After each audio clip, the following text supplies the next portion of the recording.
Okay. Everybody became very quiet because it was such a...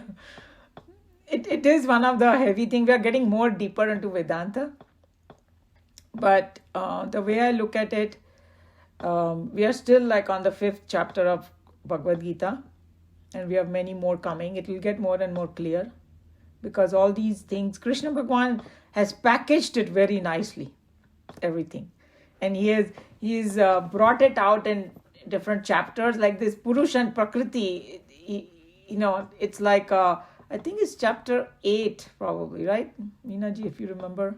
I'm trying to recall. Arjun asked those questions. Hey, what are these terms? I hear this term. Can you please explain to me what they are? Usme Purush or Prakriti bhi hai.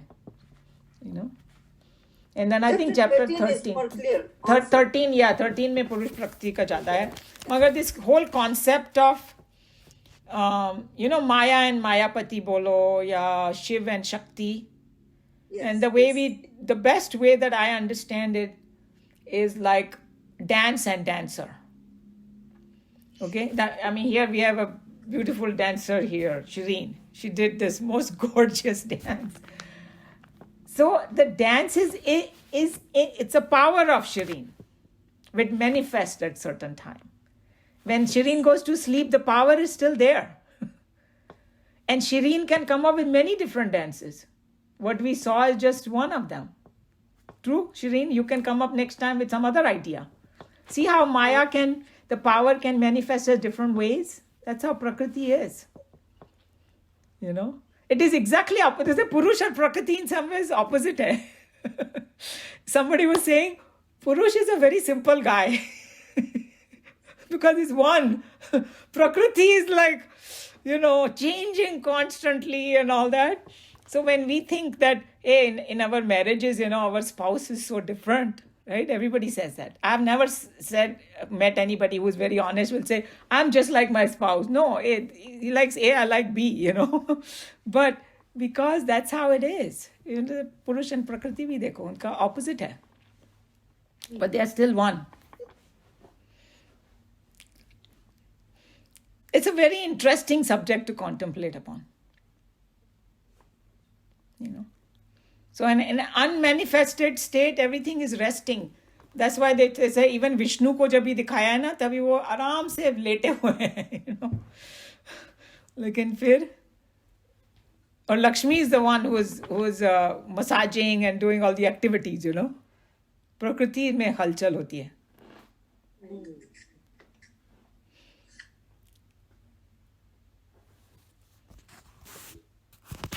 ये जो प्रकृति में हलचल होती है, is all a play of Maya, is it?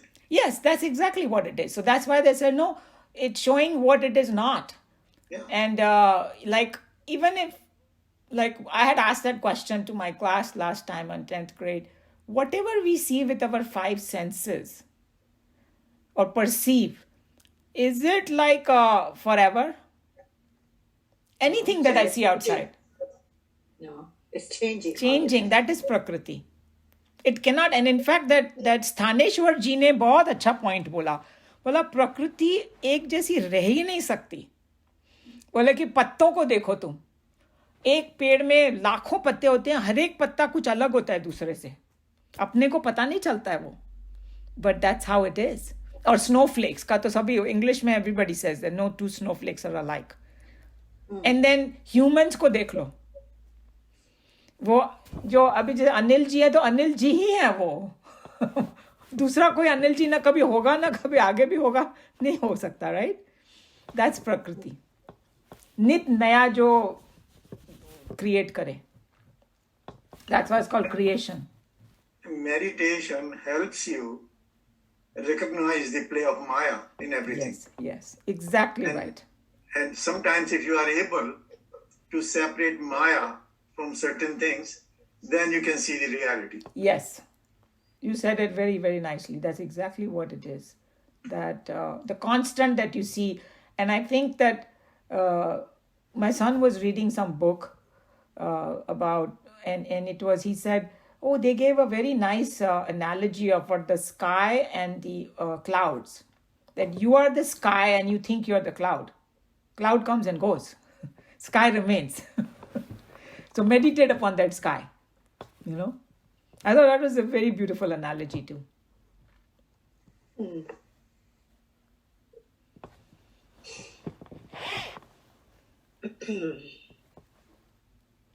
और देखो कोई भी चीज हम देखते हैं ना तो वैसे अपने को कांस्टेंट दिखाई देती है.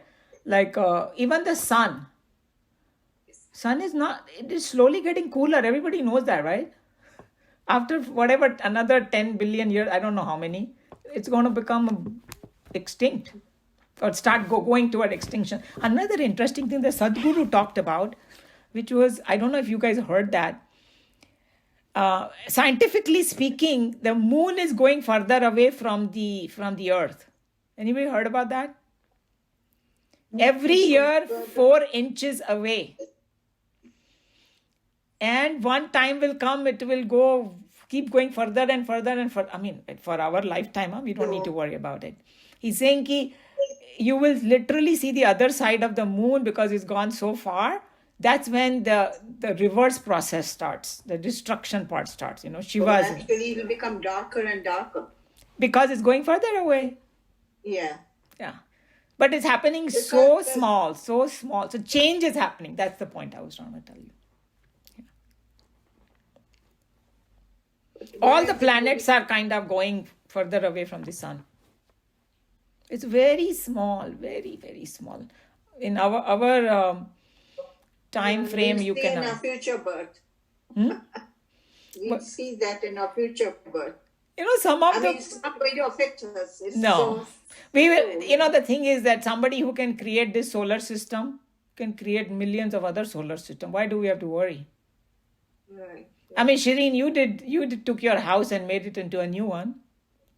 Yeah. So, why do we have to worry? I hired people. Yeah, so God also does. My teacher used to say, do you think God comes himself? No, he just sent somebody. One of his lieutenants, जरा उसको help कर दो जाके. तभी तो कल मैं जो पहुंची यहाँ पे, I thought that I'll have to spend the night in LA, and my other son had gone to Santa Cruz and he was driving back. And he happened to be around the same place where we were. So he called me and said, hey mom, where are you? And I went just because my son said, other son said, come to LA with me. So I said, okay, I'll come back by bus. So I went and I got stuck.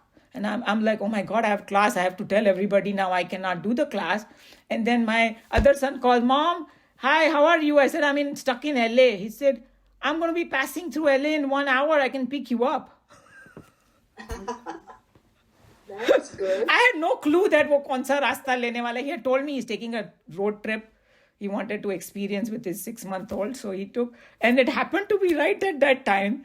And we had rendezvous. He picked me up and brought me home. And I got to be with the little guy, for 2 hours. Most of the time he was sleeping. But I got a lot of smiles out of him. And I could do this class today. So in other words, God can do anything. Without doing anything, he can still accomplish everything. That's what the point is. He uses his prakriti and all that to get everything done. But I think that to me, the Vedanta is very, very scientific. That's what really attracts me to it so much. It's very logical also. Yes, extremely logical, extremely scientific. This chart that you have, the sense organs, the sense objects, yes, we already come every day face to face with that. We know we have a mind we cannot see. We know we have intellect is there. Total intellect, some people are aware, some people are not aware. Correct. Mm-hmm. Unmanifested, from the tree, from the seed, the tree comes out. Mm-hmm. But who's behind that? We always know it's a creator. Correct. So you can, at this time, you can call it logical. Yeah. So logical. Yes. And I think that's what is total intellect is all about, because the science for the longest time did not accept the presence of consciousness. But now they are forced to look into it. They say, okay, somebody said they were arguing, this fellow said that my brother is really Gnostic, okay? He doesn't believe in anything. This fellow was just talking to him and he said, okay, so the law of gravity, how did it come about? Oh, Newton ne bataya law of gravity. Did Newton make the law of gravity? No. Was it there before Newton? And it's, oh, yeah, I think so. He just discovered it. That's why in science the word they use is discovery. They don't say that somebody created the theory. They never say that. It's they discovered But I'm it. sure a lot of apples were falling before, but we didn't. Exactly. And Swamiji talks about it in the Logic of Spirituality that हमारे ऊपर Apple गिरता है तो बोलता है या तो खाओ या फेंक दो उसको. न्यूटन वो लेके बैठ गया उसको. Why don't things go up?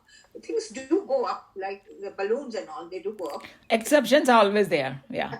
But thank God we are not like balloons, otherwise we will go up and not come back. Yeah, but anyway, anybody else has anything to share? Any interesting thing to share or any topic? Umaji, just other day, some of us were discussing Bhaja Govindam. Yeah. And past comment came up is that we talk about the mind and we say that where is the mind? Where it is situated? Mm-hmm. And one of our physics colleague, he was saying that, well, it is in the brain. Then I said, being a doctor, and I said I dissected the brain, but I don't find mind in the brain. Yeah. So the question remains unanswered. Where is the mind? Vedanta has the answer. It's saying mind is all pervading in the body. Every cell, everything yes. has a mind. Yeah, because it's more pervasive. That's why. That's the definition of subtlety, is more pervasiveness. Mm-hmm. And in fact, some people believe that or say that even mind is outside the body too. Oh, outside the body. Yeah. I think the mind is everywhere. Everywhere, outside, inside. It's only we don't know how to use it. Shireen has a very, very good insight into it. That because even intellect, if you think about it, intellect can go. I can sit here and be on the moon by my imagination. So you can call it all pervasive, And then the people who, those NDE walas, the people near death experience जिनको होता है ना, उनका आप statement सुनो. That once they quit the body, they feel oneness with everything, and it's like they become like all pervasive.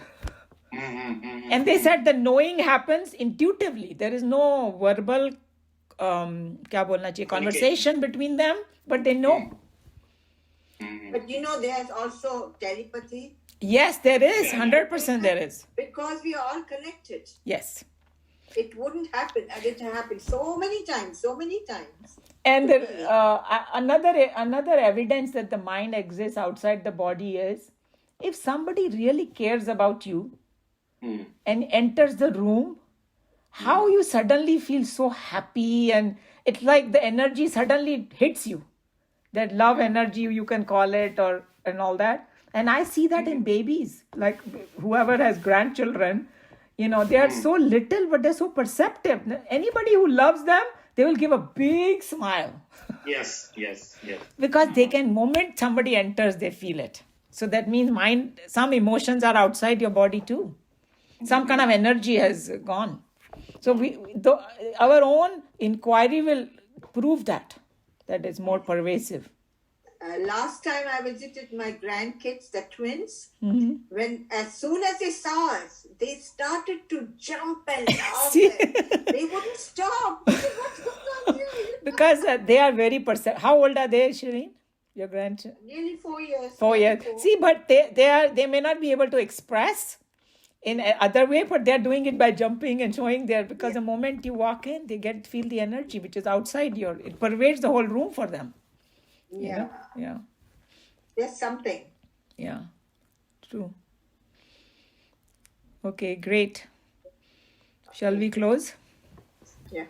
Okay, so Hari Om everyone, and we will see you next week, same time. And I will add you, Bakarji, to our group, so you will get. Okay. Hari Okay. Om. Hari Om, everyone. Hari Om.